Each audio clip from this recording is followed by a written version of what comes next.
Billionaire dad sees a poor girl teaching his son to play the violin. What happens next is unbelievable. The sun had barely risen when Annie opened her eyes. The cardboard beneath her was damp with the morning dew, but it had been her mattress for so long that she hardly noticed anymore. She stretched like a kitten and sat up, rubbing her small eyes with her dirty hands. "Good morning, Daddy," she whispered to the brightening sky. Annie was only 5 years old, but her eyes already held a wisdom that didn't match her round, freckled face.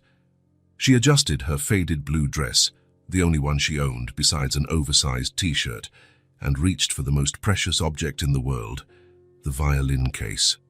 It was a black case, scuffed at the edges, with a gold clasp that no longer shone as it once did. When she opened it, she smiled. Inside, protected like a treasure, was her father's violin. "Time to work," she said to herself, a phrase she had heard her father repeat so many times. Annie tucked her thin blanket and the piece of cardboard behind a trash bin in the alley she called home. Then, she hugged the violin case to her chest and set off.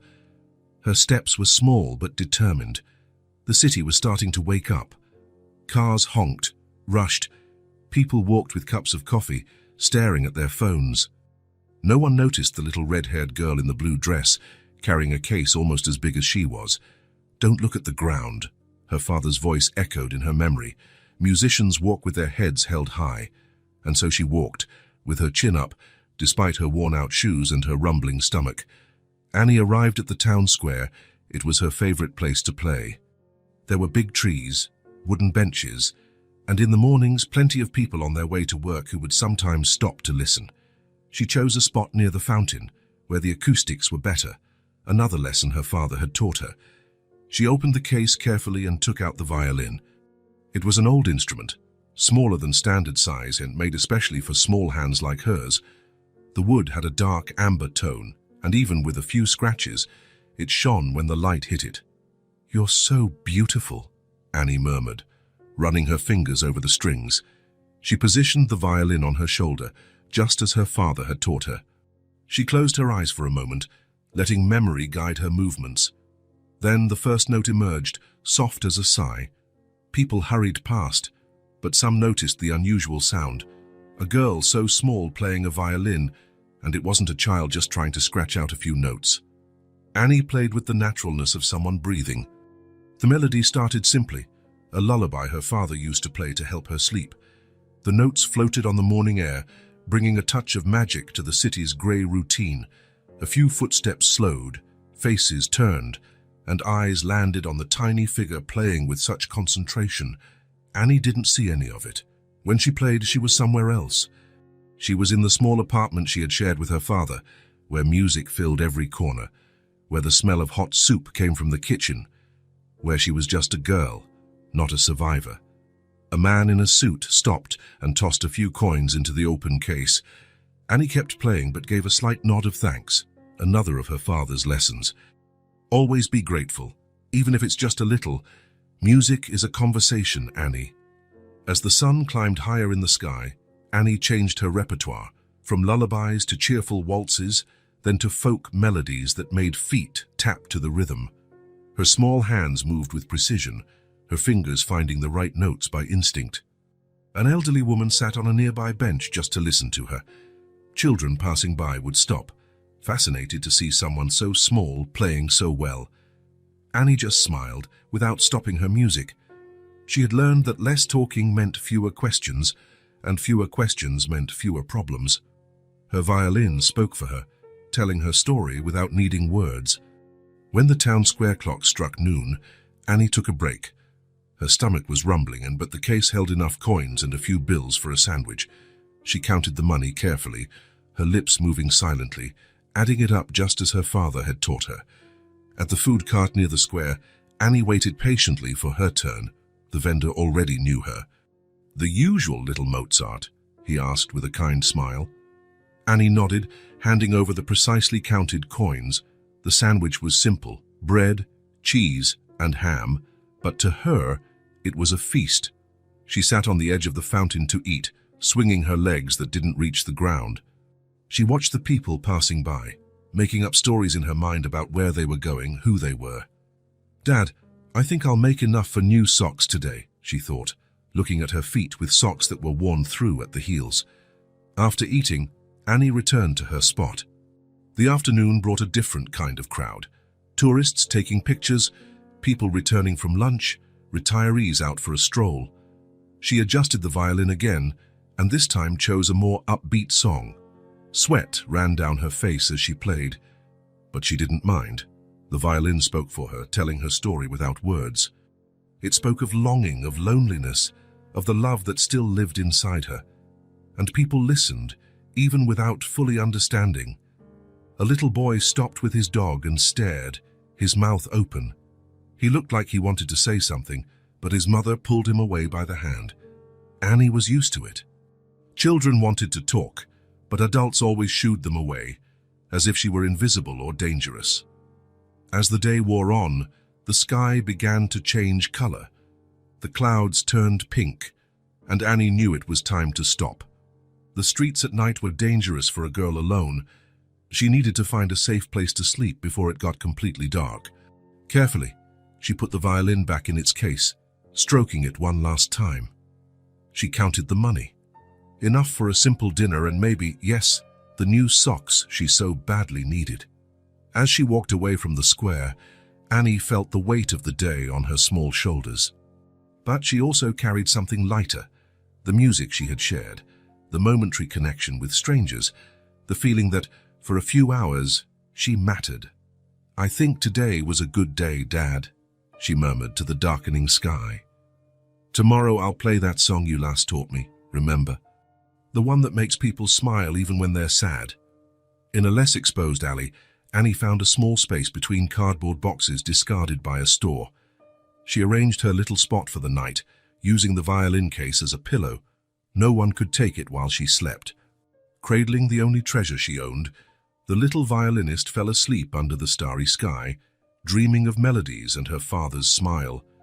And even in her sleep, her fingers moved slightly, as if they were still dancing on the strings. The Taylor mansion stood on top of the hill, overlooking the entire city. Huge windows reflected the sunlight, and the garden was impeccable, with bushes trimmed into perfect geometric shapes. Inside, however, silence dominated every room like an unwelcome guest who refused to leave. Theo woke up with the first rays of sun streaming through his bedroom curtain. He lay there, staring at the ceiling where fluorescent stars had been stuck on a long time ago.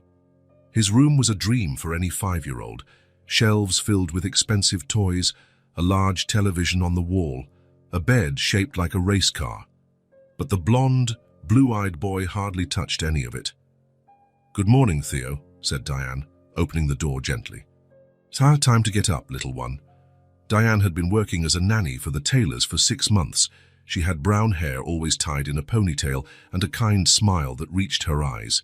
She placed a tray on the small table next to the bed, fresh orange juice, toast with jam and scrambled eggs. Exactly how he liked it. "Thanks," Theo mumbled so quietly that Diane almost didn't hear. "Your father has already left for work," Diane commented as she opened the curtains completely. "He said he might be home in time to say goodnight." Theo just nodded. He didn't expect anything different. Warren Taylor, his father, was the CEO of a tech company. Meetings, trips, phone calls, all of that always came before Theo. Before, it didn't matter as much because he had his mom. But now, how about we pick out a nice outfit today? Diane opened the closet, full of clothes organized by color. "It's a beautiful day outside." Theo shrugged, nibbling a piece of toast without much enthusiasm. His eyes landed on the photo on his bedside table. A younger him, sitting on the lap of a woman with golden blonde hair like his and the same smile. His mother, Claire. It had been 8 months since the funeral. 8 months of a silence that grew like a wall between Theo and the rest of the world. As Diane helped Theo get dressed, she watched the boy. His movements were mechanical, as if he were just following instructions. His eyes, once curious and bright as Diane had seen in old photos, now seemed cloudy, distant. "How about we go for a walk? It's been a long time since you've left the house," suggested Diane, straightening the boy's blue t-shirt. Theo just shrugged again, but he didn't protest, which Diane took as consent. Downstairs, the house seemed even bigger and emptier. Footsteps echoed on the marble floor, and the white walls were decorated with modern art that offered no warmth. Family photos were rare, just a few on the living room shelf, most showing Warren at corporate events. Claire appeared in only 2 or 3 parts, always radiant, always holding a small Theo in her arms. The driver was already waiting at the entrance. Abraham was an elderly man who had worked for the family for years and had a special affection for Theo. "Good morning, young sir," he greeted with a small bow that always used to make Theo smile. Today, like in recent months, Theo just nodded his head. "We're going to the town square today, Abraham," Diane instructed as she helped Theo into the luxury car. "Excellent choice, Miss Diane. I hear there are street musicians there this week. Perhaps the young sir will enjoy it." The car glided silently through the elegant streets of the wealthy neighborhood, then through the shopping district, until it reached the city's town square. It was a stark contrast to the perfect order of the Taylor mansion. People of all kinds walking, talking, living. Street vendors, children running, pigeons fighting over crumbs. "Look, Theo, they have ice cream over there," Diane pointed, hoping to spark some interest in the boy. Theo glanced briefly in the indicated direction, but his eyes were soon drawn to another spot in the square. A soft, melodic sound was coming from near the fountain. Without a word, he started walking in that direction, as if pulled by an invisible string. Diane followed, surprised by his sudden independent movement. As they got closer, she saw what had captured Theo's attention: a small girl, probably the same age as him, playing the violin. She had messy red hair and wore a faded blue dress, but she played with a grace and feeling that seemed impossible for someone so young. To Diane's astonishment, Theo walked to a bench near the girl and sat down, his eyes fixed on her. His normally expressionless face looked attentive, interested. "Do you want to stay here for a bit?" Diane asked, sitting down beside him. Theo nodded, his eyes never leaving the little violinist. For almost an hour they stayed there. Theo didn't speak, didn't move, just watched. The girl played with her eyes closed most of the time, her small hands moving with surprising skill over the strings. Every now and then, she would open her eyes and seem to notice Theo, but she continued playing without interruption. People passed by, some stopping briefly, leaving coins in the open violin case, and moving on. But Theo stayed, motionless, absorbing every note as if it were water in a desert. When the violin girl took a break, Diane took the opportunity to buy ice cream. She offered one to the girl, who accepted with a shy smile but didn't speak to her. Theo watched the girl lick her ice cream, his blue eyes wide with curiosity. On the way back home, something was different. Theo was looking out the window, but his eyes seemed to be seeing the world outside, not just staring through it with the empty gaze of before. "Did you like the music, Theo?" Diane asked. "Yes," he replied, just like that, one word. A direct answer. That evening, as Diane was tidying up the room, she noticed that Theo had pulled out a box of colored pencils from under the bed, supplies he hadn't touched in months. He hadn't drawn anything yet, just arranged the pencils by color, as he used to do before. The next morning, Theo woke up earlier. When Diane entered the room, he was already sitting up in bed. "Can we go to the square again?" he asked, his voice small but clear. Diane almost dropped the tray in surprise. It was the first time in months that Theo had asked for something, that he had shown interest in anything. "Of course we can, sweetie. After breakfast, okay." Theo nodded, and to Diane's complete amazement, the corner of his mouth turned up slightly, almost a smile. At breakfast, Theo ate everything without needing to be reminded. He chose his own clothes, a blue t-shirt and grey shorts, and waited impatiently for Diane to finish her morning chores. Abraham noticed the change too when he opened the car door for them. "Someone seems eager today," he commented gently. This time, Theo actually looked at the driver and nodded, a small acknowledgement, but one that made the old man smile broadly. At the square, the violin girl wasn't there yet. Theo sat on the same bench as the day before and waited, his legs swinging in the air, his eyes scanning the square. Diane bought him a juice, which he drank in small sips, never taking his eyes off the spot where the girl had played. And then she appeared, carrying the violin case that was almost as big as she was.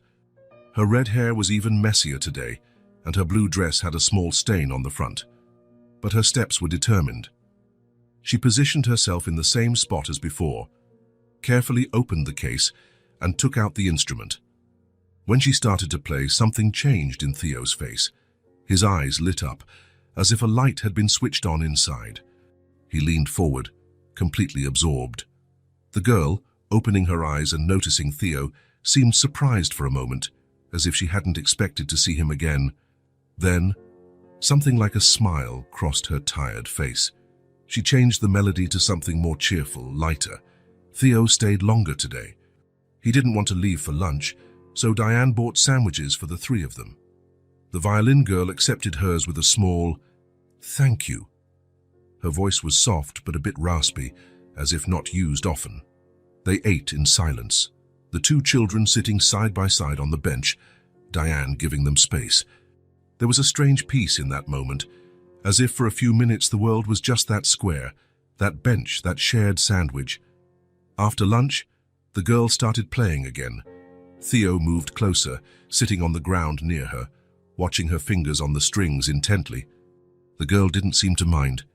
In fact, she occasionally tilted the violin a little, as if to give him a better view of how it worked. On the way home, Theo spoke without being asked. "She plays beautifully." Diane agreed, her heart warmed by the small, voluntary sentence. "Yes, she really does." That afternoon, Theo took out paper and pencils. When Diane passed by his room, he was drawing with concentration, a figure with red hair holding something that looked like a violin. On the third day, Theo was waiting at the door when Diane came downstairs. "Good morning," he said, and there was an eagerness in his voice that wasn't there before. "Good morning, little one," Diane replied, delighted by the change. "Are you ready for breakfast? And then are we going to see the violin girl?" "Of course we are." At breakfast, Theo ate quickly, his eyes frequently checking the clock on the wall. For the first time in months, he was in a hurry. He had a place to go, something to see. When they arrived at the square, the girl was already there. When she saw Theo, something like a real smile lit up her face. She nodded slightly at him before continuing to play. Today, Theo sat even closer, almost at her feet. He watched every movement with fascination, as if he wanted to memorize the way she held the bow, how she positioned her fingers. When the girl took a break, something happened that surprised Diane, who was watching from a discreet distance. The violin girl looked directly at Theo and asked, "Why are you sad?" The question, so direct, so unexpected, made Diane hold her breath. In all the months she had been caring for Theo, she had never asked that directly, fearing the boy's reaction. And now this child, this little stranger, had asked the question everyone avoided. To her amazement, Theo didn't shut down. He didn't pull away. He looked into the girl's eyes and answered, his voice clear despite its softness. "My mom died." The words came out simply, as if they had been waiting for just the right moment, the right person to hear them. The girl nodded, her eyes showing an understanding that went far beyond her 5 years. "My dad did too," she replied, holding the violin to her chest. "Now I play so he can hear me." Theo looked at her with wide eyes, as if he were seeing something no one else could. Something passed between the two children in that moment. An understanding, a connection that transcended words. The girl raised the violin again and began to play a soft melody, different from the previous ones. A lullaby that made Theo's eyes fill with something that wasn't quite sadness, not quite joy. It was recognition. As the notes floated through the square's air, Diane watched something extraordinary happen. Theo smiled, a small, hesitant smile, like the sun peeking out shyly after a long storm, but a smile nonetheless. On the way home, Theo talked more than he had in all the previous months combined. Simple questions, short observations. How did she learn to play? The violin looks hard. She plays a lot of different songs. At home, Theo went straight to his room, but not to hide as before. He took out his colored pencils and drew for hours. When Diane went to call him for dinner, she saw several drawings scattered about. The girl with the violin, the square, the fountain, pigeons, ice cream, colors. After months of gray, Theo's world was gaining color again. At dinner, he asked for a second helping, something he hadn't done in so long that the cook exclaimed in surprise. Afterward, he asked to watch a movie, another novelty, and when it was time for bed, Theo asked, "Can we go see the violin girl again tomorrow?" "Of course we can, sweetie," Diane replied, tucking the blanket around him. "She plays beautifully," Theo murmured, his eyes already closing with sleep. "I like it when she plays." Diane watched the boy fall asleep, his chest rising and falling in a calm rhythm. For the first time in 8 months, Theo's face was relaxed in sleep, without the tension he carried, even when dreaming. The next morning, Theo woke up humming. It was just a simple melody, something he had probably heard the violin girl play, but to Diane, it was the most beautiful sound in the world. "Good morning," he said, jumping out of bed instead of lying there waiting to be called. "Are we going to see the violin girl again today?" "Yes, after breakfast and your lessons," Diane replied, smiling at his enthusiasm. For the first time in months, Theo applied himself to his lessons with interest. He read aloud, practiced his numbers, and even wanted to color the drawings in his activity book, all to get to the square faster. And so, day after day, a pattern was established. Mornings of lessons, afternoons in the square listening to the violin girl, evenings of drawing and stories. Slowly, the boy who lived in the cold house on the hill was coming back to life. Theo started asking questions he hadn't asked in months. He started noticing things: the bird on the window, the color of the flowers in the garden, the taste of his food. He started to exist in the world again instead of just passing through it. At home, Theo started asking to listen to music during dinner. He started singing in the bath. He started running through the garden instead of sitting motionless in a corner. The house on the hill was still large, still luxurious, still had the best of everything. But with Theo's laughter echoing through the halls, with his improvised songs filling the air, with his colorful drawings now decorating the refrigerator, it was starting to feel less cold. And at the center of it all was an unexpected connection, a silent bond formed between two children who had lost too much as too soon. Two children who somehow were helping each other find their way back to the light. Theo didn't know where the violin girl lived, or with whom. He didn't understand her situation or her hardships. He only knew that when she played, the world seemed a little less dark, a little less cold, and for now that was enough. The days passed, and the visits to the square became the most important part of Theo's routine. Every morning, he woke up with an energy that surprised everyone in the Taylor mansion. The cook commented on how the boy's appetite had returned. The gardener noticed how he would stop to look at the flowers on his way to the car. Abraham, the driver, smiled, seeing the boy run to the vehicle instead of dragging his feet as before. It was a particularly sunny day. The sky was a brilliant blue without a single cloud to interrupt its perfection. Theo wore a light green shirt and khaki shorts, clothes he had chosen himself that morning. His blonde hair, once always messy and lifeless, now shone in the sun as he hurried through the square. Annie was already in her usual spot, near the fountain. Today her blue dress seemed less faded, as if she had managed to wash it recently. Her red hair was tied back in a makeshift ponytail, a few stray strands escaping to dance around her freckled face. She was playing a lively tune, her small fingers moving precisely over the violin strings. Theo sat in his usual place, on the bench near her. Over the past few weeks, he had gotten closer and closer. At first, he would sit at the far end of the bench, then in the middle. Now he sat at the end closest to Annie, his legs swinging in the air, his eyes never leaving her movements. Diane kept a respectful distance, as she always did. She had noticed how the two children seemed to create their own little world when they were together, a world where adults were just spectators. She bought a coffee from a nearby stall and sat on another bench, from where she could watch without interfering. Annie finished the song with a long, vibrant note. A few people who had stopped to listen applauded and threw coins into the open violin case. She thanked them with a small nod, as she always did. When everyone had moved on, Annie looked at Theo. There was a smile on her face, something that was becoming more frequent with each visit. At first, she rarely smiled. Now, she seemed to save her smiles, especially for him. "You came again," she said, her voice soft but clear. Theo nodded, smiling back. "I always come." It was true. They hadn't missed a single day in the past few weeks.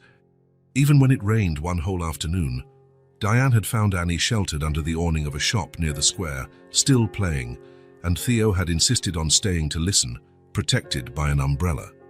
Annie lowered her violin and sat next to Theo on the bench. It was snack time, another part of the routine they had established.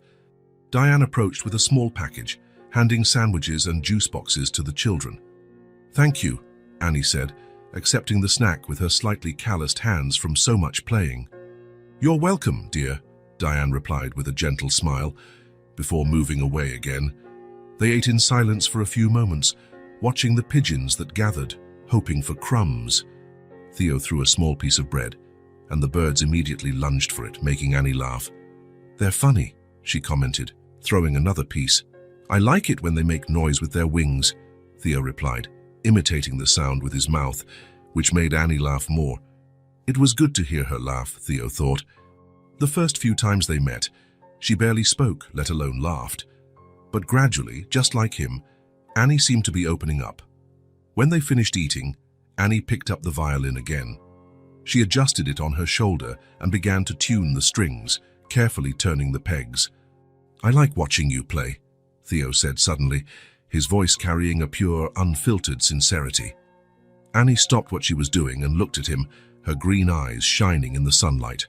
"If you want, I can teach you," she offered, with a shyness that contrasted with her confidence when playing. "My dad taught me." Theo's eyes widened, an expression of surprise and joy appearing on his face. Would you really teach me?" Annie nodded, a shy smile on her lips. "He used to say that music isn't just for listening, it's for making too." With care, a care that showed just how much that object meant to her, Annie handed the violin to Theo. "I'll just hold it first to get the feel," she instructed, her tone changing slightly to something more serious, almost like a teacher. Theo took the instrument with both hands, as if holding something extremely fragile and precious. The violin was small, made for a child's hands, but it still seemed large in Theo's arms. "It's heavier than it looks," he commented, surprised. Annie smiled. "Everyone thinks so at first. After a while, you don't even feel it." She got up from the bench and stood beside him. "You should hold it like this," she explained, adjusting the position of Theo's hands. "The violin rests here, between your chin and your shoulder. Your left hand holds the neck, and your right hand holds the bow." Theo tried to imitate the position she showed, his face contorted in concentration. "Like this." "Almost. Lift your elbow higher." "That's it." Annie adjusted his fingers on the bow, her small fingers guiding his with surprising gentleness. "Now draw the bow across the string, very slowly." Theo took a deep breath and moved the bow across the string, producing a high-pitched, out-of-tune sound that made them both laugh. "That was horrible," he exclaimed, but there was no disappointment in his voice, only amusement. "No, it wasn't," Annie protested, laughing. "It was your first sound. My first one was much worse." She took the bow and demonstrated again, producing a clean, clear sound from the same string. "See, it's just practice. Try again." Theo tried once more, and this time the sound came out a little better, still far from beautiful, but at least it didn't grate on the ears. "Better," Annie encouraged. "You're a fast learner." For nearly an hour they continued like this, Annie showing, Theo trying. Sometimes the sound came out terribly, and they would laugh. Other times, for a few seconds, Theo would manage to produce a decent note, and the proud smile on Annie's face was worth all the previous mistakes. "Playing makes me happy," Annie confessed at one point while adjusting Theo's fingers again. "Even when I'm sad or hungry or cold, when I play, everything gets better." Theo looked at her, his blue eyes meeting her green ones. "Listening to you play makes me happy too," he replied with the direct honesty of children. Annie smiled, a smile that lit up her whole face, and Theo smiled back, a wide, genuine smile, the first real one since his mother had passed away. It was more than just an exchange of smiles, it was an exchange of joy, of understanding, of connection, a true exchange between two young hearts that, despite having known pain too soon, still remembered what happiness felt like. As the sun began to set, painting the sky in shades of gold and pink, Diane approached gently. "It's getting late, Theo. We need to go." For the first time, Theo didn't protest. Maybe because he knew he would be back the next day, or maybe because the afternoon had been so perfect that not even parting could spoil it. Thanks for the lesson," he said, handing the violin back to Annie with the same care he had received it. "More tomorrow," she promised, putting the instrument away in its case with precise and affectionate movements. On the way home, Theo talked the entire time. He told Diane every detail of the lesson, demonstrating how Annie had taught him to hold the bow, position his fingers, and find the notes. "And she said, 'Tomorrow we're going to try a simple song,'" he exclaimed, his eyes shining with excitement. "Just 2 notes, but it's still a song." Diane smiled, her heart warmed to see Theo so animated. It was as if a light had been switched on inside him, a light that everyone had feared was extinguished forever after Claire's death. At home, Theo ran to his room and grabbed paper and pencils. He drew the violin, trying to capture every detail he had observed so carefully over the previous weeks. Then he drew himself holding the instrument, and Annie beside him, a smile on her face. At dinner, he surprised everyone by humming a melody, one of the songs Annie often played. "Someone seems to be in a good mood," the housekeeper commented, serving the soup. Theo just smiled and continued humming. Later, when Diane went to tuck him in, he was already under the covers, but his eyes were wide open. "I can't sleep," he confessed. "I'm thinking about the music." "How about I read you a story?" Diane suggested, sitting on the edge of the bed. Theo shook his head. "Can you just stay here for a bit? I want to tell you more about the violin." And so, Diane listened as Theo talked about strings and bows, about notes and rhythms, about how Annie had learned from her father and was now teaching him. He talked until his voice began to slow, to slur, and finally his eyes closed. Diane tucked the blanket around him and quietly left the room. In the hallway, she ran into Warren coming home. Warren Taylor looked more tired than usual. His impeccable suit couldn't hide the dark circles under his eyes or the tension in his shoulders. He gave Diane a brief nod, already heading to his office. "Mr. Taylor," Diane called, making him stop. "Theo is already asleep, but I think you should know. He had a wonderful day today." Warren turned a look of mild surprise on his always controlled face. "Really?" "Yes," Diane confirmed. "In fact, he's been having better and better days these past few weeks. Today he even hummed during dinner." Something shifted in Warren's gaze, a glimmer of interest, perhaps even hope. "He hummed?" Diane nodded. "And he's sleeping better too. No nightmares. He's even been asking to go out more." Warren set his briefcase on the floor and crossed his arms, really paying attention now.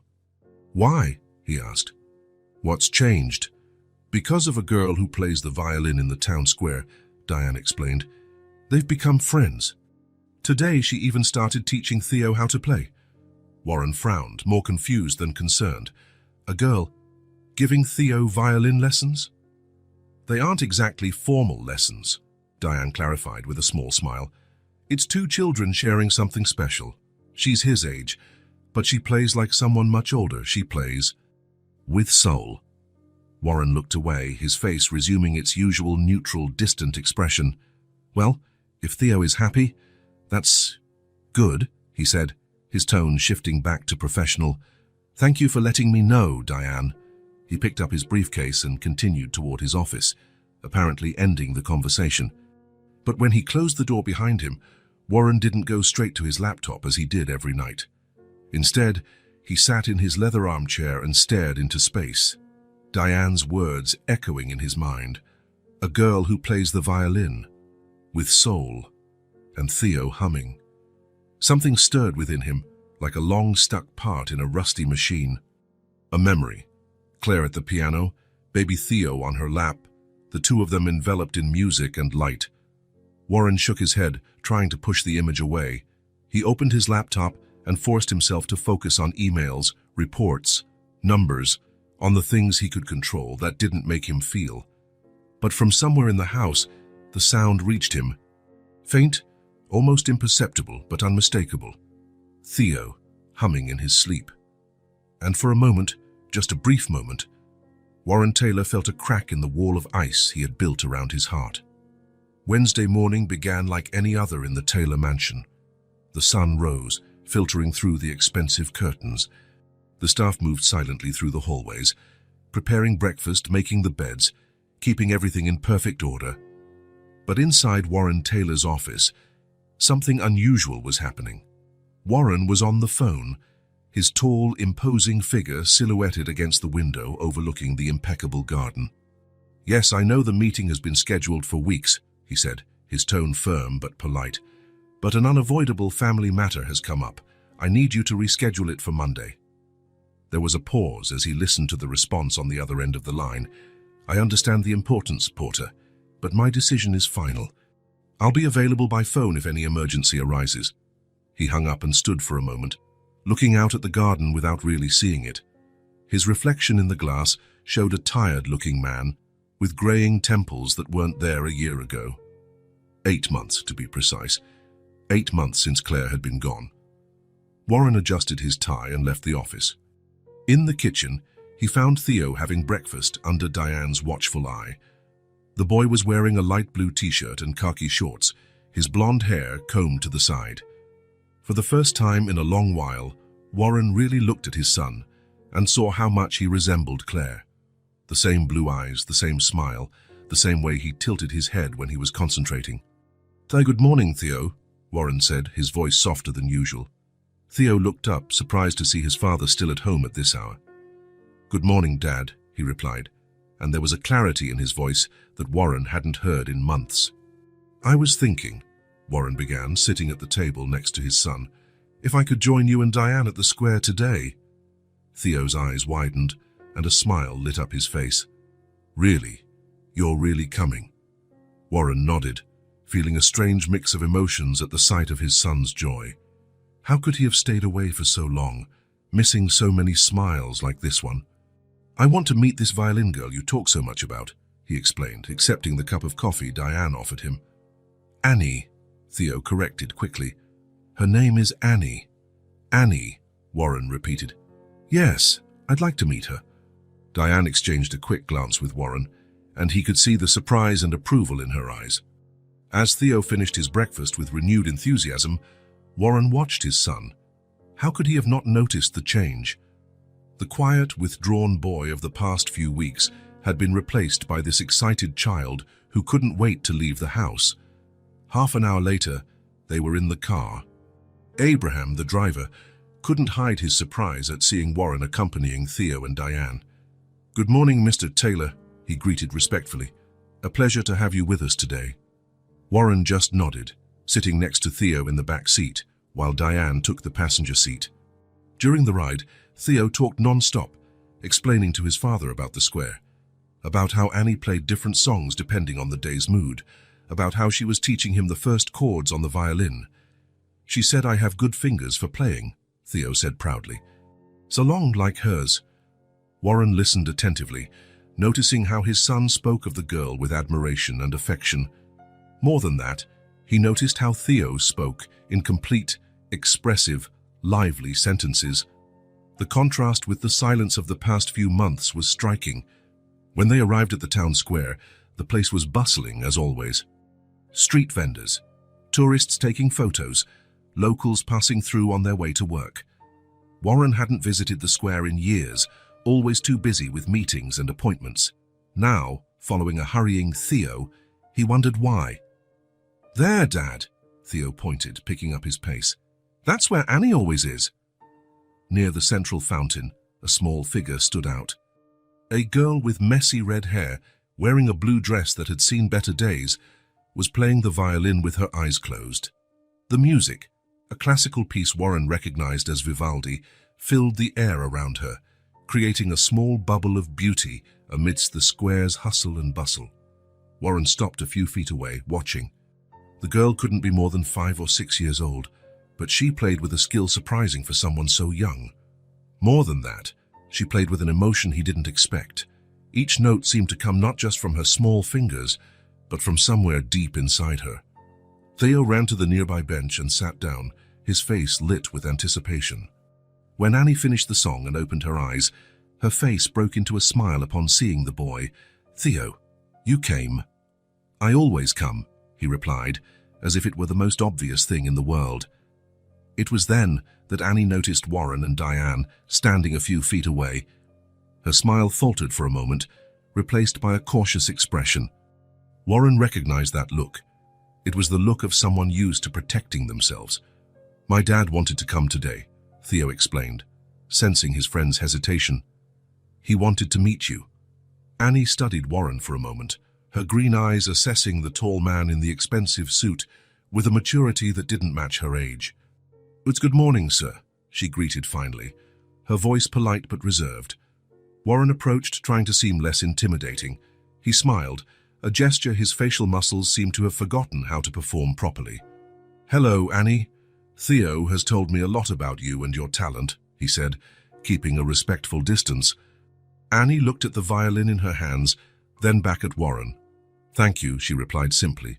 There was an awkwardness in the air that Theo, in his innocence, didn't seem to notice.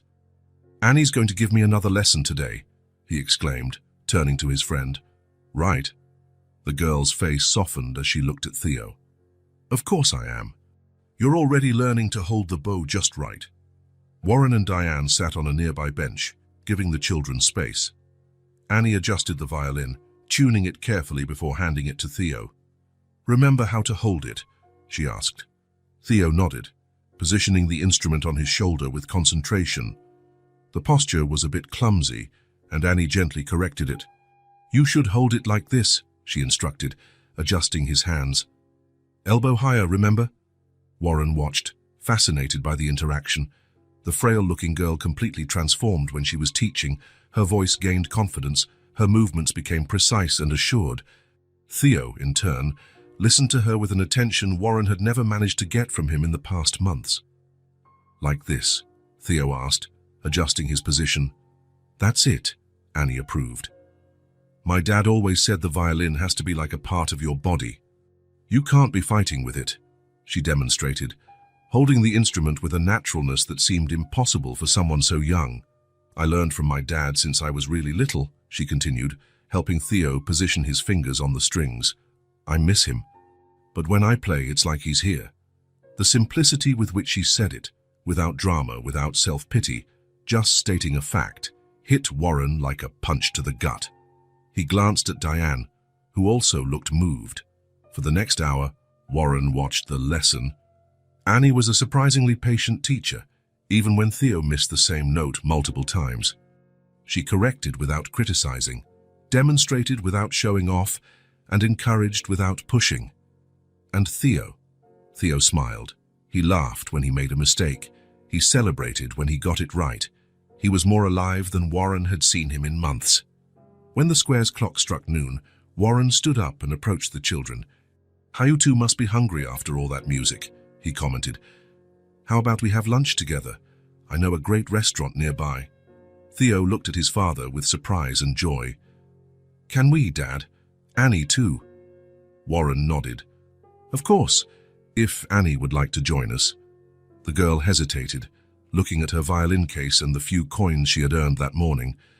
"I usually have lunch right here," she replied, the caution back in her voice. "Please, Annie," Theo insisted. "The restaurant has ice cream for dessert." Something in Theo's enthusiasm seemed to convince her. Annie nodded slowly, carefully putting her violin back in its case. "Okay," she agreed. "Taz, thank you for the invitation, sir." The restaurant was just 2 blocks from the square, an elegant but not intimidating place, with outdoor tables under colorful awnings. Warren chose a more private table in the corner and asked for a kid's menu for the children. Annie looked at everything with wide eyes but tried not to show her amazement. She sat up straight in her chair, mimicking Warren's posture. When the waiter came, she ordered in the same as Theo, in a voice so polite it sounded rehearsed. While they waited for the food, Warren tried to start a conversation. "Theo told me you play very well, Annie. How long have you been studying the violin?" "Since I was 3, she replied. "My dad was a street musician. He played the violin and sometimes the guitar." "And your mother?" Warren asked gently. Annie looked down for a moment. She left when I was a baby. I never knew her. Warren nodded, realizing he should be more careful with his questions. You play beautifully for someone so young, he commented, changing the subject. Have you ever thought about taking formal lessons? Annie shook her head. Lessons cost money, she answered simply, without bitterness, just stating a fact. The food arrived, burgers and fries for the kids, salad and grilled chicken for the adults. Annie waited for everyone to start before picking up her burger, and she ate in small, controlled bites, clearly trying to use her best manners. It was Theo who finally asked the question Warren had been avoiding. Annie, where do you live now that your dad isn't here anymore? The girl chewed slowly, as if buying time to decide how to answer. Finally, she shrugged. Shall I stay in different places? There's an alley near the shoe store where it's safe at night, and when it rains hard, there's an awning behind the market where the guard doesn't mind if I sleep there. The simplicity with which she described her desperate situation made Warren feel a cold shiver run down his spine. He looked at Diane, whose eyes were shining with restrained tears. After he died, I was alone, Annie continued, taking a sip of her soda. I only had the violin. Some people wanted to take me to a shelter, but I ran. I heard that in shelters they take your things, and I couldn't lose my dad's violin. Warren swallowed hard, feeling an emotion he hadn't experienced in a long time, a mix of compassion, anger at the system that failed a child, and a strange sense of purpose. And no one else in your family could take care of you, he asked, keeping his voice steady. Annie shook her head. So it was just me and my dad. He used to say we were a two-person orchestra. She smiled as she said it, a smile that lit up her tired, freckled face. But it's not so bad, she added, as if wanting to comfort the visibly disturbed adults. I know how to play, so I can always get money for food. And now I have Theo to talk to. Theo smiled at his friend, oblivious to the gravity of the situation. To him, Annie was simply the girl who played the violin and made him happy. He didn't fully understand what it meant to have no home, no family. Dessert arrived, chocolate ice cream with hot fudge. Annie ate slowly, savoring each spoonful as if it were a treasure. This is better than the ice cream from the cart, she commented to Theo, who agreed emphatically. As the children ate their dessert, Warren watched them, lost in thought. For the first time in a long time, perhaps for the first time since Claire's death, he wasn't thinking about work, numbers, or reports. He was thinking about a child who lived on the streets, who slept in alleys, who clung to a violin as her only connection to a happier past. And, strangely, he was thinking about his own son, too, about how Theo had found in music and his friendship with Annie something that Warren hadn't been able to give him, a reason to smile again. On the way back to the square, Annie talked about the songs she wanted to teach Theo, about how he had a good ear, and learned quickly. Her enthusiasm was contagious, and Warren found himself smiling, a genuine smile, not the polite, distant one he offered in business meetings. When they reached the fountain, Annie thanked him for lunch with a small curtsy that seemed from another century. It was the best lunch I've ever had, she said, with the sincerity only children possess. Thank you, Mr. Taylor. The pleasure was all mine, Annie, Warren replied, surprised to realize he truly felt that way. They stayed a little longer, watching Annie continue her lesson with Theo. The sun was beginning to set when they finally decided to head home. Theo waved goodbye to Annie for a long time as they walked away, and she waved back, her violin held securely under her arm. During dinner, Theo talked about nothing else. Annie this, Annie that, the songs she played, the stories she told about performances she did with her father. Warren listened, really listened, perhaps for the first time in a very, very long time. Not just the words, but the enthusiasm behind them, the admiration, the pure joy Theo showed. Oh. When it was time for bed, Warren surprised everyone, including himself, by offering to put Theo to bed. It was something he hadn't done since Claire had died.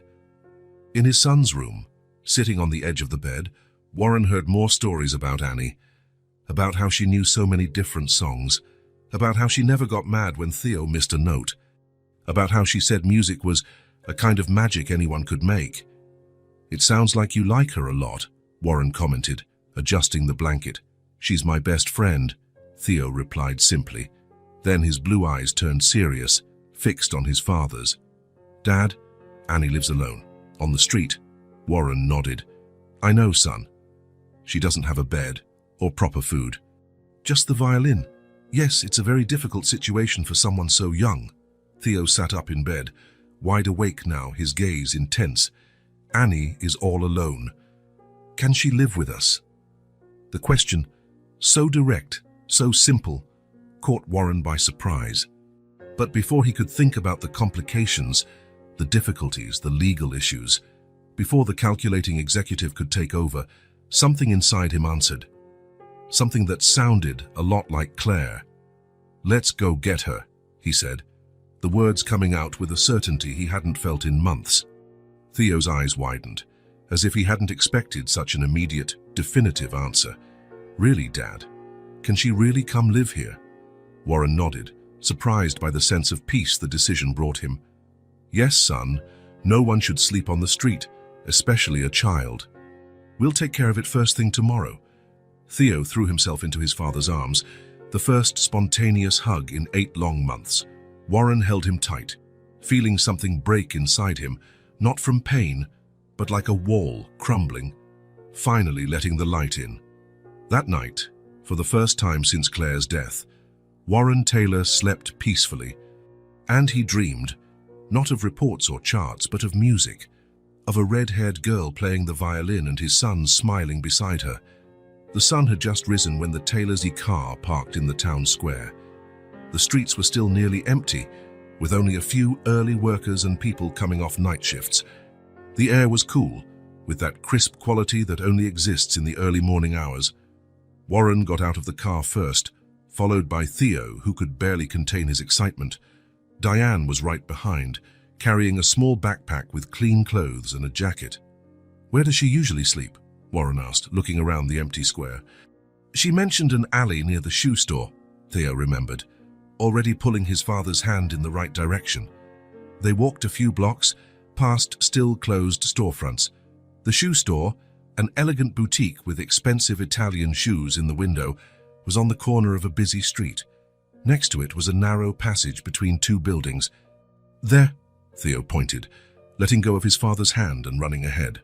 Warren followed, a tightness in his chest. How could a child live like this? They found Annie curled up in her thin blanket, sleeping against the wall, her violin case clutched tightly to her chest. Her red hair was even messier, and her face, even relaxed in sleep, held a tension no child should bear. Theo approached slowly and gently touched her shoulder. "Annie," he called softly. "Annie, wake up." The girl's eyes snapped open, instantly alert. For a second there was fear in her gaze, the instinctive reflex of someone who has learned to protect herself. But upon recognizing Theo, her face softened. "Theo," she murmured, her voice hoarse with sleep. Then she noticed Warren and Diane behind him and sat up quickly, smoothing her wrinkled dress. "Good morning, sir." "Good morning, Mom." "Good morning, Annie," Warren replied, crouching down to be at eye level with her. "We came to get you." Annie looked confusedly from Warren to Theo, then to the violin case she still held protectively. "Get me?" Theo nodded enthusiastically. "You're going to live with us. My dad said so." Annie's eyes widened, a mixture of hope and suspicion in them. "Is it true?" she asked, looking directly at Warren. Warren nodded, keeping his voice calm and steady. "Yes, Annie. No one your age should live on the streets. We have a room waiting for you at our house, if you'd like to come with us." Annie glanced at her small space, the piece of cardboard she used as a mattress, the thin blanket, the plastic bag with her few belongings. Can I bring my violin?" she asked, her voice small. "Of course you can," Warren replied. "It's your treasure. We would never ask you to leave it behind." Something in Annie's face relaxed at that answer. She looked at Theo, who was beaming. "You'll have your own room," he said. "And there are toys and books, and we can play violin together every day." Annie looked at Warren again, as if trying to verify if this was all real. "I don't have to go to a shelter." Warren shook his head. "No, Annie, you're coming to our home. And we're going to take care of you." Slowly, a smile began to form on the girl's face, not the polite, restrained smile she usually showed, but a wide, genuine smile that lit up her green eyes. "Okay," she finally agreed, getting up and hugging her violin case. "I'll go with you." Diane approached with the backpack. "I brought some clean clothes for you, dear. And there's a restroom at the coffee shop on the corner where you can change before we go." Annie accepted the backpack carefully, as if it was something precious. She followed Diane to the coffee shop while Warren and Theo waited outside. "Is she going to like our house, Dad?" Theo asked, holding his father's hand. Warren looked at his son, seeing the genuine concern in his eyes. "I think she will, Theo, but it might take time for her to feel truly at home. We need to be patient." When Annie returned, she was transformed. She was wearing simple jeans and a light green t-shirt. Her hair was combed, and her washed face revealed even more freckles than were visible under the street grime. She held her blue dress, neatly folded under her arm, along with the violin case. "Ready?" Warren asked. Annie nodded, looking one last time at the alley that had been her home for so long. The car ride was an event in itself for Annie. She had never been in such a luxurious car, and her eyes scanned every detail. "It's so big," she commented, looking out the window as they drove up the hill toward the Taylor mansion.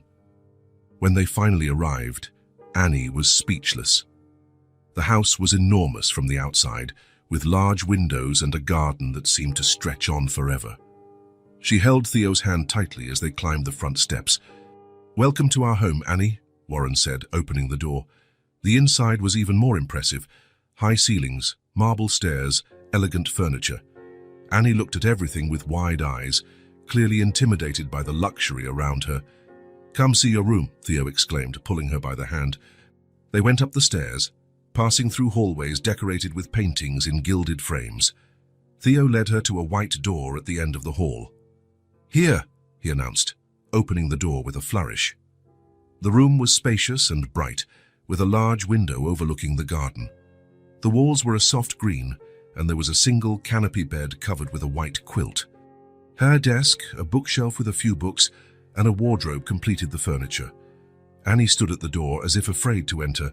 Is this all for me?" she asked, her voice almost a whisper. "Yes, it's your room now," replied Warren, who had followed them. "We can decorate it however you like. Change the colors, buy more things." Annie walked in slowly, her fingers touching the soft quilt as if she couldn't believe it was real. "I've never had a room of my own," she confessed. "We lived in a tiny apartment, my dad and I. We slept in the same room." She placed her violin case carefully on the bed and looked around again, taking in every detail. "There's a bathroom there," Theo pointed to a side door, "and my room is right next door. We can leave the doors open to talk before we go to sleep." Annie smiled at him, still looking a bit stunned by it all. "We'll let you get settled," Warren said. "Lunch will be served in an hour. Theo can show you the rest of the house until then." When Warren left, Theo immediately began the tour, pulling Annie from room to room, showing her the living room, the formal dining room, the huge kitchen where the cook, Mrs. Phillips, was already preparing lunch. "And this is the library," Theo announced, opening the double doors to a room filled with floor-to-ceiling bookshelves. "There are books about everything in here." Annie looked in awe at the packed shelves. Her father had taught her to read early, and books were a rare luxury in her life. Can I read them?" she asked hesitantly. "Of course," Theo replied. "There are books. Now they're yours too." Lunch was served in the kitchen at a smaller, cozier table than the one in the formal dining room. Annie ate with the same care as the day before, still trying to use her best manners. In the afternoon, Diane took the two children to buy clothes and other necessities for Annie. The girl seemed uncomfortable with the idea of getting so many things, but Theo encouraged her to pick what she liked. "That dress matches your hair," he would say, pointing to an emerald green dress. "And we need new shoes too." By the end of the day, Annie had a complete wardrobe, school supplies, and even a few toys, although she seemed more interested in the books they had bought. Dinner time brought a surprise. Warren came home from work early. Normally, he rarely showed up before 9, but that day that he was home at 6. "I want to hear how your day was," he said, sitting at the table with the children. Theo excitedly recounted their shopping trip, how they had shown Annie the whole house, and how they had practiced the violin together in the late afternoon. "Annie said I can use her violin until we get one for me," Theo reported. "We can arrange one for you tomorrow," Warren replied, looking at Annie. "And you, Annie? How are you feeling?" The girl thought for a moment before answering. "It's very different," she said finally. "But good. Very good." After dinner, Annie shyly asked if she could take a bath. "It's been a long time since I've taken a real bath," she explained. "I've only washed up in public restroom sinks." Diane helped her with the bath, showing her how the large tub with jets worked. When Annie came out, in new pajamas and with damp hair, she looked like a different person. More relaxed, more like a child. Warren found them in the library, where Theo was showing Annie his favorite books. It was such a domestic, normal scene that for a moment he felt a pang in his chest. Claire should have been here to see this. When it was time for bed, Annie hesitated at the door of her new room. "Can I sleep with the light on?" she asked quietly. "I've never slept in such a big place before." "Of course," Diane replied. "And the door can stay open if you prefer." Annie nodded, relieved. She placed the violin case next to the bed, within arm's reach, and climbed into the bed that was too big for her small body. The following days established a new routine in the Taylor mansion. Annie adapted quickly, although she still had moments of strangeness, like when she was startled by the sound of the vacuum cleaner, or when they found her hiding pieces of bread under her pillow for later. Theo was radiant. Having Annie around, he seemed to blossom. The two became inseparable, playing in the garden, reading together in the library, practicing the violin. Warren had bought one for Theo and hired a teacher who came twice a week for formal lessons for both.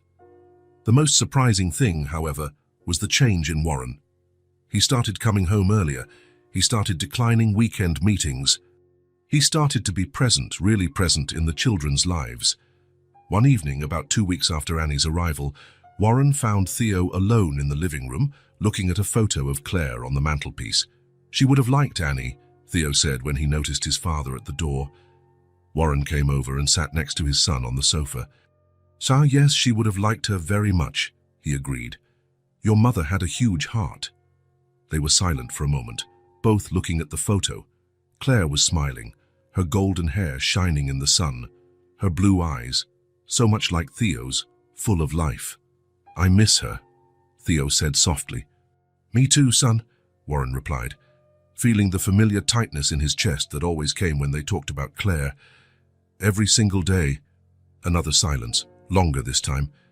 Warren looked at his son, really looked, and saw not just the boy who needed him, but the courage Theo had shown in facing his grief, the compassion he had shown for Annie, the joy he was bringing back into their home. "Theo," Warren began, his voice huskier than he intended. "When your mother died, I was scared. I thought work would solve it.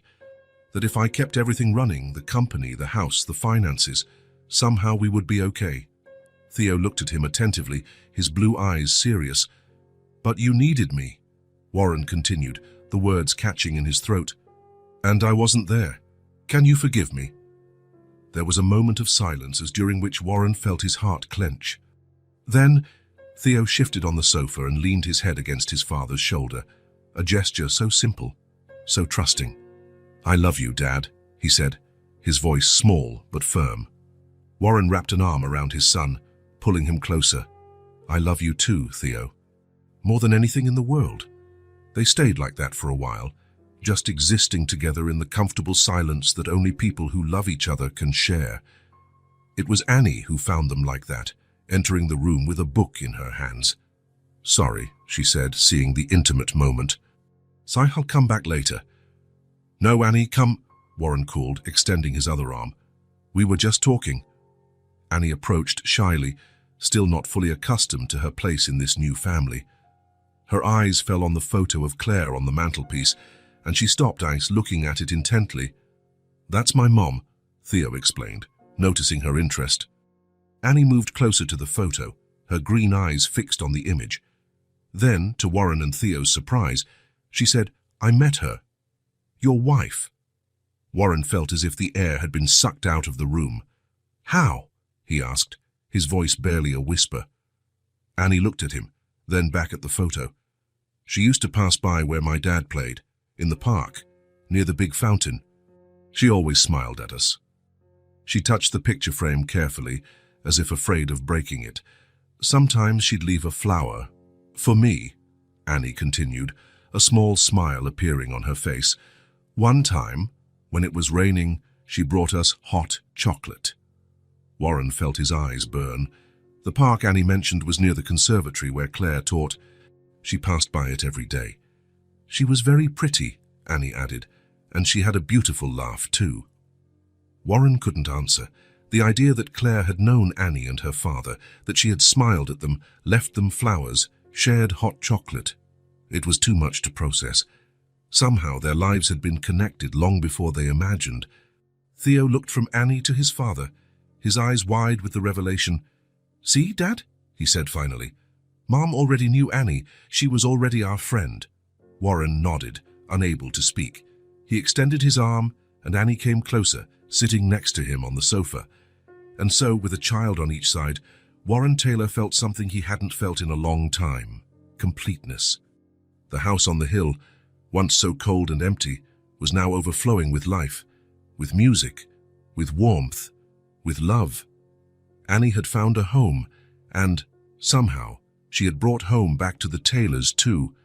The waiting room of the Randall and Associates law firm was elegant, with leather armchairs, well-tended plants, and an efficient secretary typing on a state-of-the-art computer. Warren Taylor sat upright in his impeccable suit, a folder of documents on his lap. It was the third meeting that month with Martin Randall, the lawyer who had handled the Taylor family's legal affairs for nearly a decade. "Mr. Taylor," the secretary called, "Mr. Randall is ready to see you." Warren entered the spacious office, where Martin Randall, a man in his 50s, with graying temples and thin-rimmed glasses, was waiting for him, standing. "Warren, good to see you again," Martin greeted, extending his hand. "I have good news." They sat down, and Martin opened a folder on the desk. "Judge Williams has agreed to review your case with priority," the lawyer informed him.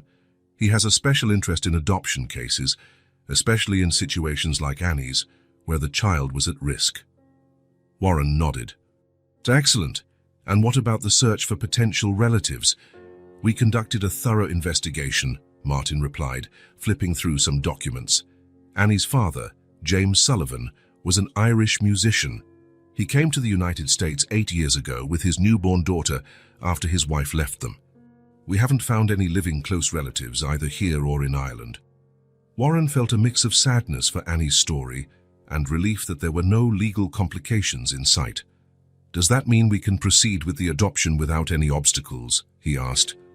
"Almost," Martin replied. "Social Services needs to make 2 more visits to assess Annie's adjustment to her new home. After that, we'll have the hearing with the judge." "How long until it's finalized?" Martin smiled slightly. "You know I could speed up this process, Warren. A word from you to Judge Williams or to the mayor's secretary. You have enough influence to cut these timelines in half." Warren shook his head. "No, Martin. I want to do this the right way. No shortcuts, no favors." The lawyer studied him for a moment, a curious expression on his face.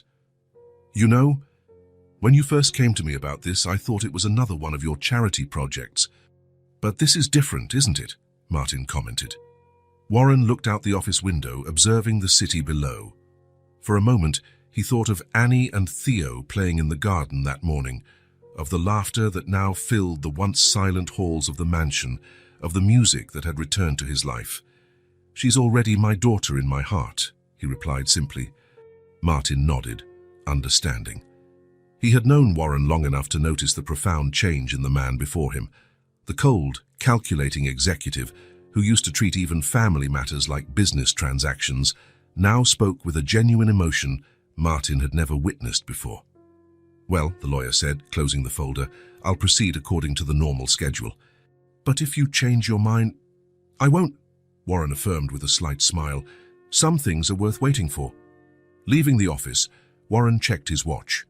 It was only 3 in the afternoon. Normally he would be stuck in meetings until at least 8 at night. But in the last few months, since Annie had come into their lives, he had been reorganizing his priorities. He picked up his phone and called home. "Diane, it's Warren. I'm leaving the lawyer's office now. Tell the kids I'll be home in half an hour. I was thinking of taking them to the amusement park that opened downtown." He smiled as he heard Diane's response. Yes, I know they'll be thrilled. See you soon." During the drive, Warren found himself tapping his fingers on the steering wheel, eager to get home. There was a lightness in his chest he hadn't felt in years. The pain of losing Claire was still there. It probably always would be. But now there was something else too. Hope, joy, a renewed sense of purpose. When he pulled into the mansion's driveway, the front door opened before he had even turned off the engine. Theo and Annie ran out, their faces lit up with expectation.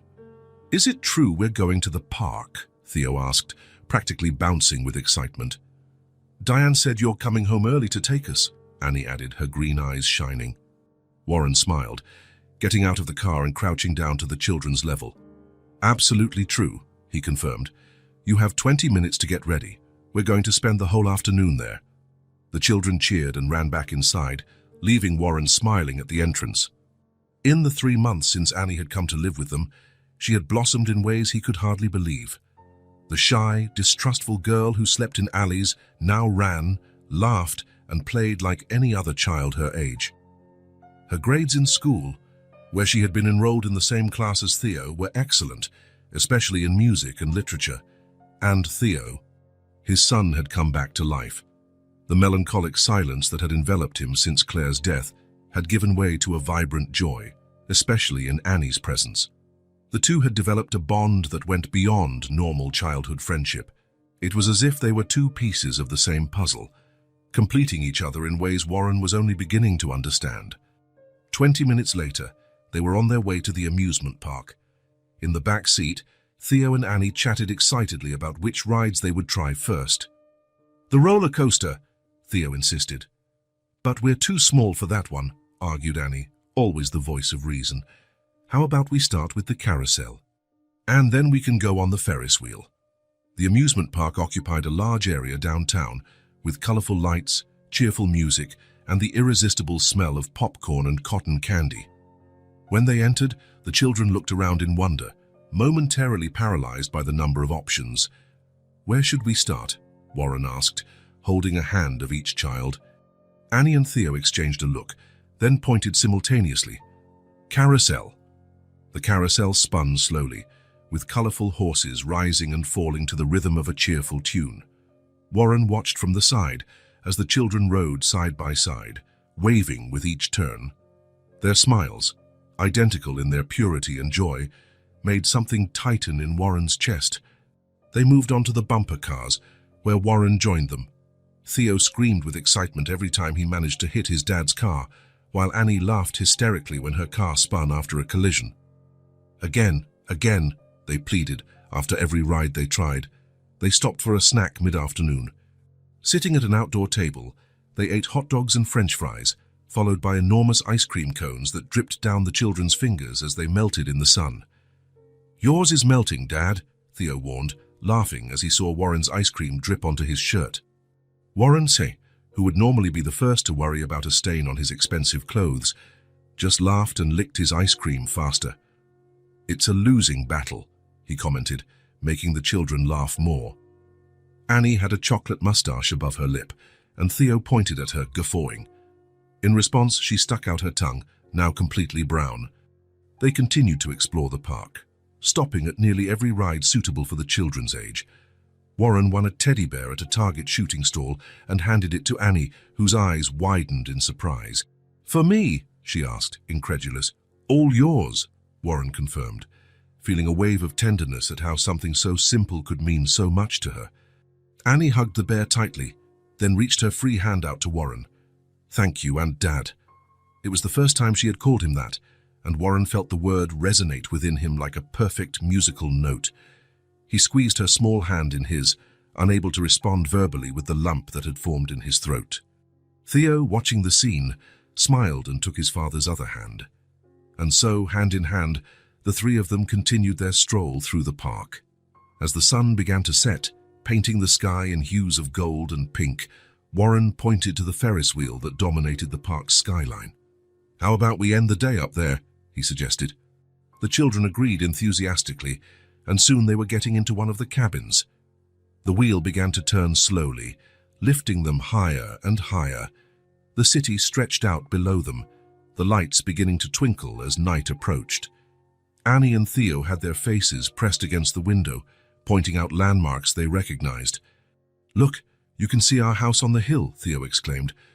"And there's the square where I used to play," Annie identified. Warren watched the two of them, feeling a serene joy he hadn't experienced in a long time, when the wheel stopped at the very top, offering a panoramic view of the city bathed in the sunset. He felt a moment of perfect clarity.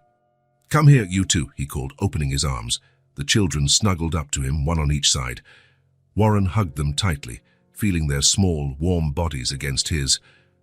"Our family is smiling again," he said softly, kissing the top of each of their heads. "And it's because of you, Annie. Thank you for coming into our lives." Annie looked up, her green eyes shining with unshed tears. "You came into my life too," she replied, "when I needed it most." Theo reached his hand over his father and held Annie's. The three of them stayed like that, huddled together as the Ferris wheel completed its cycle, slowly descending back to earth. It was dark when they returned home. Annie and Theo, exhausted but happy, fell asleep in the back seat of the car. Warren watched them in the rearview mirror, their faces relaxed in sleep, their hands still joined between them. When they got home, he carried them one by one to their rooms. First Annie, who only murmured sleepily as he tucked her in and placed the new teddy bear beside her. Then Theo, who briefly opened his eyes as he was placed in bed. "It was the best day?" the boy mumbled before falling back asleep. "Yes, it was," Warren agreed, tucking the blanket around him. Later, sitting alone on the veranda overlooking the garden, Warren contemplated the stars in the night sky. He thought of Claire, of how she would have loved Annie, of how happy she would have been to see Theo smiling again. "You already knew her," he murmured to the starry sky. "Somehow you had already connected our lives. The adoption process would still take months to be officially completed. There would be more visits from social services, more meetings with lawyers, more papers to sign. But Warren knew those were just formalities. In reality, in the only reality that mattered, Annie was already his daughter. And together, the three of them had formed something new and precious from the ashes of loss. A family, real, true, and complete. As he watched the moon rise in the sky, Warren Taylor made a silent promise.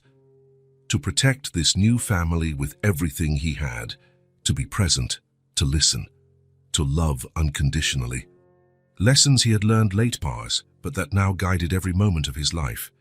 Upstairs, two children slept peacefully, their dreams filled with carousels, ice cream, and hugs, and in the house that was once cold and empty, music had once again found its home. The September morning brought with it that characteristic mix of anxiety and excitement that accompanies the first day of school. The sun streamed through the windows of the Taylor mansion, illuminating the second-floor hallway where Diane was adjusting the bow tie on Theo's uniform. "Just stay still a little longer," she requested, putting the final touch on the bow. "Is Annie ready yet?" Theo asked, bouncing on his heels, unable to contain his energy. As if in response, the door to the next room opened. Annie appeared, wearing the navy blue uniform of Westbrook Academy, her red hair in two perfect braids. The pleated skirt, pristine white shirt, knee-high socks, and shiny black shoes were a stark contrast to the girl who, just 5 months earlier, had been playing violin in faded clothes in the town square. Theo broke into a huge grin. "We're matching." Annie did a little twirl, showing off the uniform. "Does it look good on me?" "Perfect," replied Diane, adjusting the collar of Annie's shirt. The children went down the stairs side by side, their excited voices echoing through the house. In the kitchen, they found Warren, not on the phone, not checking emails, but wearing an apron, flipping pancakes in a skillet.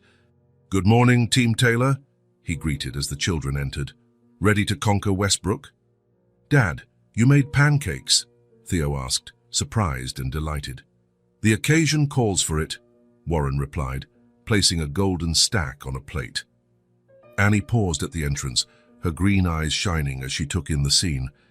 There were still moments when the reality of her new life caught her by surprise. "Come on, Annie," Warren called, pulling out a chair for her. "I made them with chocolate chips." Annie sat down, staring wide-eyed at the perfect stack of pancakes before her, decorated with strawberries and covered in maple syrup.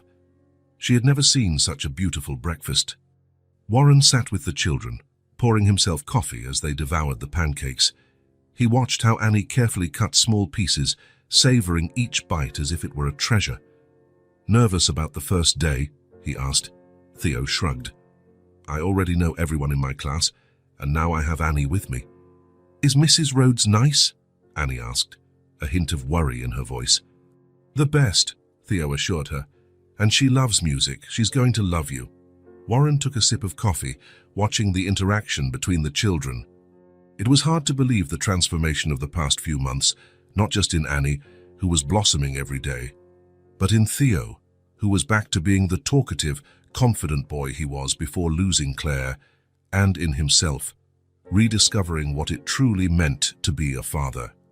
"You'll be studying with Theo," Warren said to Annie, reaching out to tuck a stray strand of hair back into her braid. "You'll have the best of everything." Annie chewed slowly, her eyes downcast for a moment. When she looked up, there was a mix of gratitude and longing in her gaze. "My dad must be happy that I'm with you," she said, her voice small but steady. Warren felt that familiar tightness in his chest. Even with all the joy Annie had found in her new home, the loss of her father was still an open wound. "He would be proud," he replied sincerely. "Very proud of the amazing girl you are." Annie absorbed the words, nodding slowly. After a moment, her lips curved into a small smile. "I missed him so much. But now I'm not alone anymore." Theo, sensing the emotion of the moment, reached out and took Annie's hand. Warren placed his hand over both of theirs. "Never again," he promised. The rest of breakfast passed in lively conversation about teachers and activities. Annie was particularly excited about music class. Mr. Andrews had been impressed with her violin skills during the placement test and was already talking about including her in the school's youth orchestra. When breakfast was over, Warren checked his watch. "Time to go, team. We don't want to be late on the very first day." At the front door, Annie paused briefly and looked back at the house's interior. Her eyes scanned the staircase, the paintings on the walls, the sunlight streaming through the high windows. "Is everything okay?" Warren asked, noticing the pause. Annie nodded, a smile lighting up her freckled face. "Yes. Just thinking that it's nice to have a place to come back to." In the car on the way to Westbrook Academy, Annie and Theo chatted excitedly about the welcome party the school would hold on Friday. Warren watched them in the rearview mirror, their faces identical in their childish excitement, so different in appearance and history, yet united by something